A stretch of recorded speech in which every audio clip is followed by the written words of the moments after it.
All right, what's going on today, YouTube? Welcome back to your favorite cyclist YouTube channel and this week's Bike Quick Talks.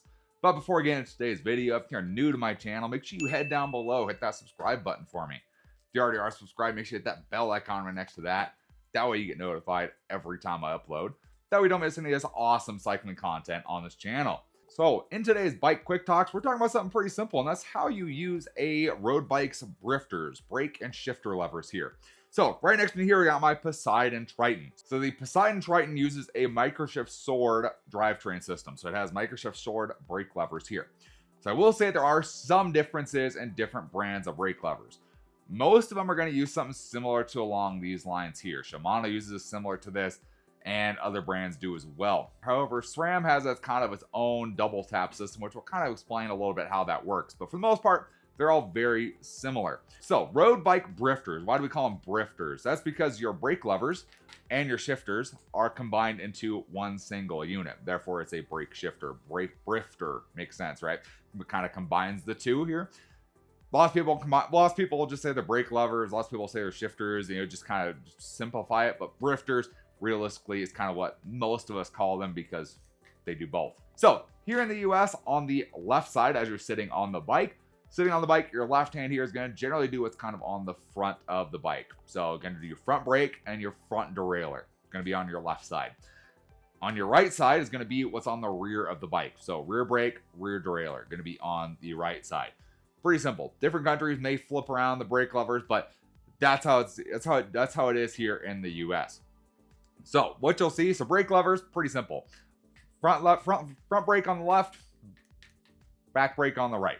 Pretty simple. You just pull them just like you would any other brake lever. You can pull it from up on the hoods. You can pull it down to the drops. You can pull it way down here. You can probably pull it wherever you want to pull it. So pretty simple on that. Not really that complicated. What gets into kind of confusing part is when we get to the side of the brake levers here. So a lot of times on brake levers, you will see two different levers here. So one's generally going to be a bigger lever. One's going to be a smaller lever. So in general, a bigger lever, if you push this bigger lever in, it's going to move to a larger sized gear. So on the front, it's going to move you to your large chainring on the front, and on the rear, it's going to move you to your large cog on the rear. So generally in the front, it's going to make it harder to pedal. On the rear, it's going to make it easier to pedal. So big lever is going to move you to a larger gear.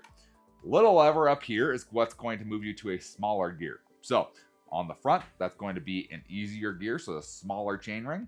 On the rear, it's going to be the harder gear, so a smaller cog.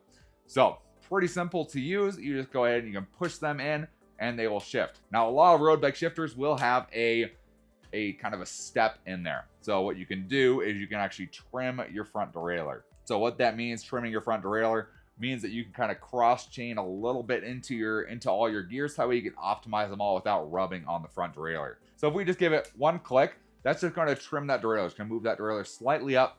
Therefore, you can run into your small chainring on the front and your small cog on the rear without a bunch of noise on your derailleur. Then if we click it again, that's going to move us up into our full large chainring. Then from there, you can see it does not move any farther from there. That is as high as we can go. You can do exactly the same thing going down. Your first little click, that's going to be to trim your front derailleur to let you run pretty much your big cog on the rear and your big chainring on the front. And then if you click it one more time, it'll go all the way down into the lowest gear. So pretty simple with the front shifter here. The rear shifter works the same way. So big lever moves you to that larger gear on the back. Little lever moves you to a smaller gear on the front.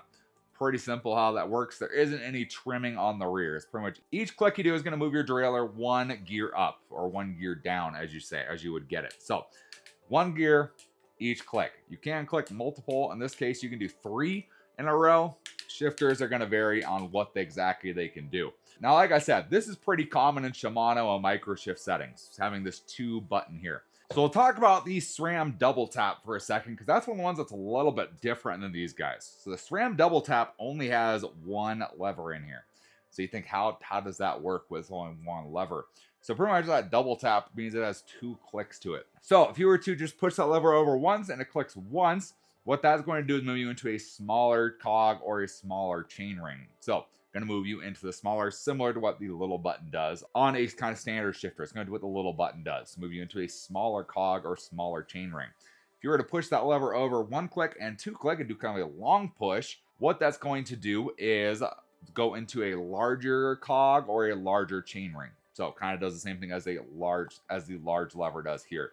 That's kind of the difference there. I have ridden the double tap. It's different. It works differently than you would expect it to. But once you kind of get the hang of it, it makes sense for people. Some people love it. I personally like the 2 lever design right here personally. Now, what you will see on some older setups here is instead of the 2 levers, they'll have a 1 lever, which is going to be your small lever, and the whole brake lever blade here will actually be your large lever. I know I had that on the old Shimano Sora setup, and I've seen that before. So essentially it works the same. You have your small lever right up here, which would be just a button, which would be kind of a little lever you would push, and your whole brake lever is what's going to be your large lever. So as long as you kind of know what the small lever and the large lever do and how those function, they work very similar across pretty much any brand and any age of brifters you could find.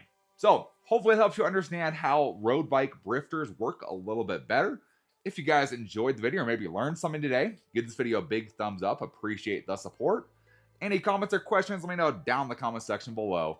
Love talking to you guys. Love answering questions you guys have. And I will see you in the next video. Thanks for watching today.